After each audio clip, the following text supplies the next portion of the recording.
Hi, it's Square Coinman here, and today I'm going to talk about unrealized designs from Nigeria.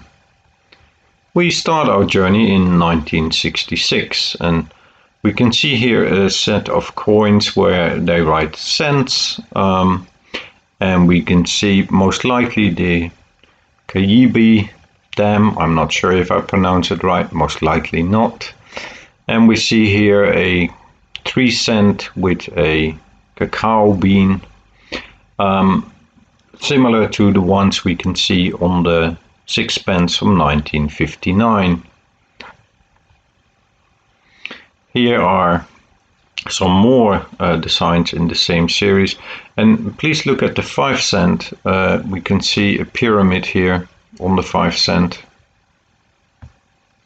We will meet that one later again.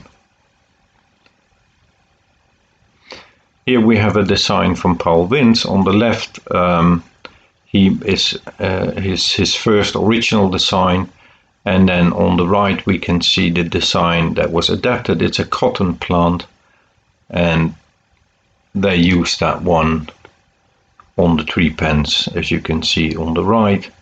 On the left we have a drawing of Queen Elizabeth that was used on the coin. Now, what is interesting here is actually that it says Elizabeth and then Commonwealth, and it doesn't says Elizabeth Queen of Nigeria, which would have made sense, but in 59 they pretty much knew that Nigeria was going to be independent. Now, here we have a series of coins that was designed by Geoffrey Colley in 1973, and the original design they had proposed a hole in the half kobo, and as you can see on the right, that never happened. And also the 1 kobo was supposed to have a hole in the middle.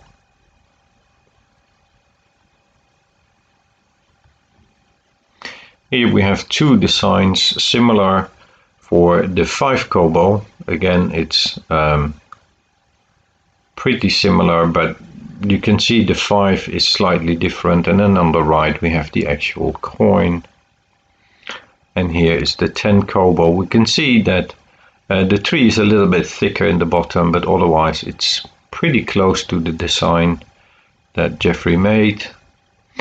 And here we have 4 designs for the 25 kobo. Now, you probably can see the pyramid shape again, and by now you realize these are bags of peanuts. They're not pyramids. And this is the actual coin. Well, we again have the pyramid. We can very clearly see the peanuts, and we can see the 25 for the 25 kobo. Now, 2 years later, they asked David Cornell, which we know, we've seen him already before in this series, and we'll definitely will see him again, to make designs for new coins. So he made designs for the half kobo, which we can see on the left, the 1 kobo, the 5 kobo, and the 10 kobo. And then he also made coins for designs for the 25, the 50 kobo, and the 1 naira and the 5 naira. Furthermore, he made the reverse, and we can see Federal Republic of Nigeria and the coat of arms of Nigeria. Now, what we can see on the coat of arms is on the top we have an eagle that represents strength, and we have 2 white horses, they represent dignity, and then in the middle is a shield that is actually black with 2 white lines coming together. The 2 white lines represent the rivers going into the Niger River, and the black shield represents the fertile soil, and at the bottom we have the national flower.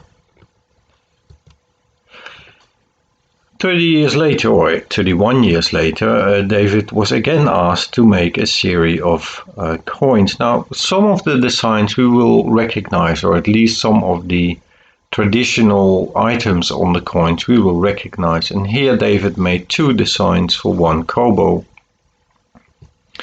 And this is his design for the 2 kobo.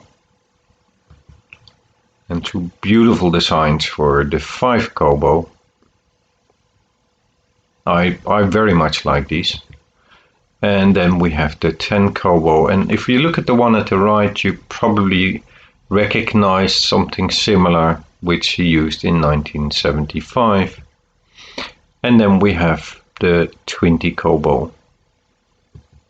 Sadly, the government in Nigeria decided that although they were beautiful designs, it was a lot cheaper if they would just copy the coins from the 90s, and this is how the 50 kobo looked like in 2006, completely similar to the ones they had in the 90s. Now, today we again at the end, at least for today, I would like to thank David Cornell, obvious, and the National Archives in London and the Royal National Mint. And if you have any questions, please leave a question. And if you haven't subscribed yet, then it's probably time to subscribe. Thank you very much for watching.